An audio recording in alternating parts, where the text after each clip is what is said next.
Yo, what's good YouTube? This is Dominique, aka Mr. Kid Thunder 2, coming back at you guys for another video. So basically, if you don't know who I am currently a holdover in Army OCS, about to graduate and get my commission in like a couple weeks. But if you do know who I am, this is basically, you know, this is why you're here to see this video. So this video is basically going to be about some pretty important or half important information about what you should know before joining the military. Some of this information I thought was like common knowledge or not common knowledge, but occasionally I do get inquiries about some of these things, and I was like, okay, let me just address this in one video, and then it kind of deads the topic. So in no particular order, I'm just going to go through a couple of things that I thought were pretty important to know before joining the military. Number one, know where you're going in life. Know your end goals. Know your end goals, know your end goals, know your end goals. It's extremely important to know what your end goal is in life. Like, what do you want to be at the end of, like, where do you see yourself in 5 years, 10 years, 20 years?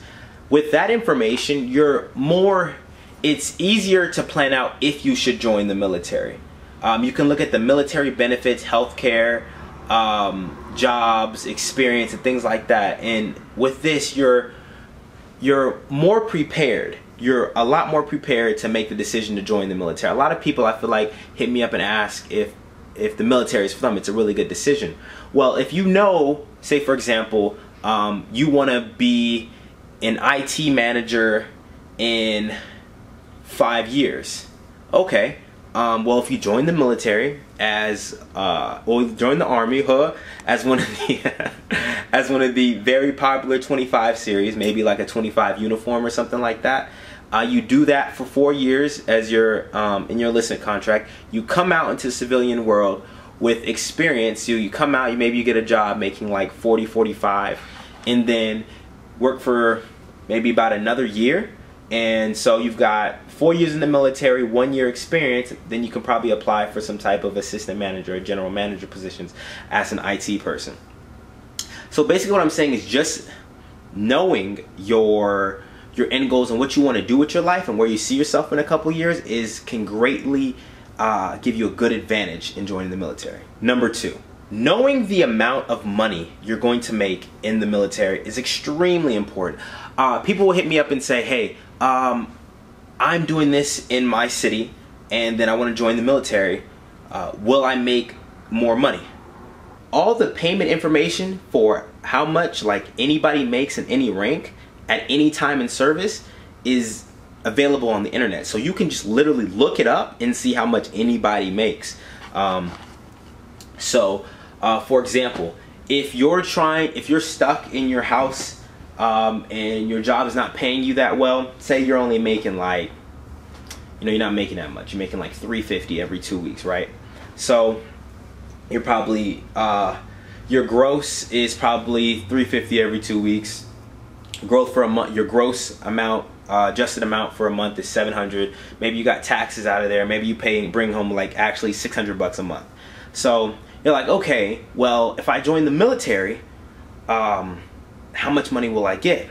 So an average person probably coming in is gonna make, I think, what is that? If you're an E4, you're gonna make about $700. So the average person is probably about an E3. So you're gonna make probably around $600 every 2 weeks. So bam, right there off the bat, you're making more money every 2 weeks. And then plus you've got health care and all this other good military incentives. And then if you have kids or you have a wife, then you get probably about, I think it's like, depending on where you live at, you get BAH, basic allowance for housing, and you get about $1,000 more.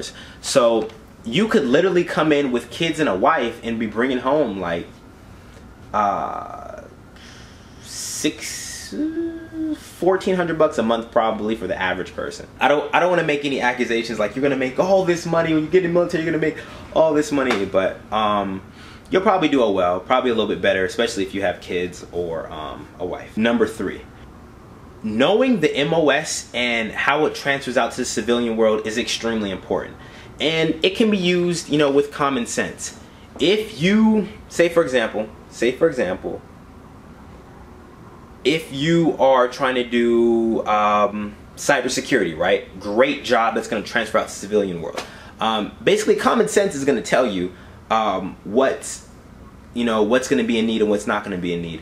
Doing a quick search for jobs that are in demand, or just looking around your area, go to Indeed.com and just click search for your city, and just seeing what type of jobs pop up the most can kind of tell you what jobs are available in that area. And then click different states and you can see what jobs are popular. Off the top of your head, you're probably going to get IT, healthcare, cyber security, things like that are going to be extremely popular. So say you come into the military as a 17 Charlie with, I think it's like cyber operations, and then you're going to be able to get out making a metric fuck ton of money. A metric fuck ton. So yeah, if you get that job, you'll be able to go out and make a lot of money. So being able to look and search for which MOS transfers out to the civilian world, just in case you don't want to stay in for 20 years, is extremely important. Number 4, knowing what every branch can do for you, I think is extremely important also. If you go in only wanting to do one branch and not knowing, it can put you at a severe handicap. Talk to every branch. I know some people are probably really gung-ho, want to be Rangers or want to be SEALs, but those are for those type of people. But for the normal rest of us who didn't have a dream or a lot of knowledge on being SEALs or Rangers or any type of special forces, you don't really know everything that the military has to offer in every branch. So being able to look up certain things is going to be able to help you a lot. Like the Air Force will offer different things than the Navy, and the Army is going to offer the best things out of any of the branches. Nah, I'm just playing. But just make sure to look up, what's going on in every branch. It's going to be extremely important to your success. Number 5, seeing combat might be possible in some of the branches. Just saying.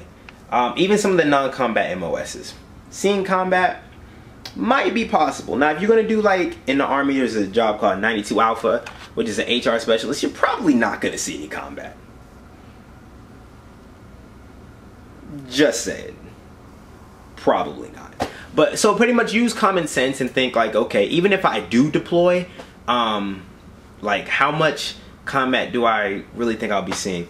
And do some research. Like just literally Google it and look at your job, maybe YouTube it, and find out if your job is gonna get, if you plan on seeing combat. A lot of people join the military and don't want to see combat. That's okay. You probably don't want to join the Army then, or the Marines, or the Navy, or the Air Force. So, kind of leaves you with one branch left. Anyway, if anybody has any questions, comments, or concerns, you're always welcome to hit me up on YouTube comments, YouTube message. Quickest way to get a hold of me is Snapchat or Instagram DM. All my information is in the bottom, and if you have some type of like private email you want to email me, I will also leave my email in the description. Anyway, like I try to say at the end of my videos, don't live the same year 75, 80, 85, 90 times and then call it a life. That's it. My name is Dominique, aka Mr. Kid Thunder 2, and I'm out, guys. Peace.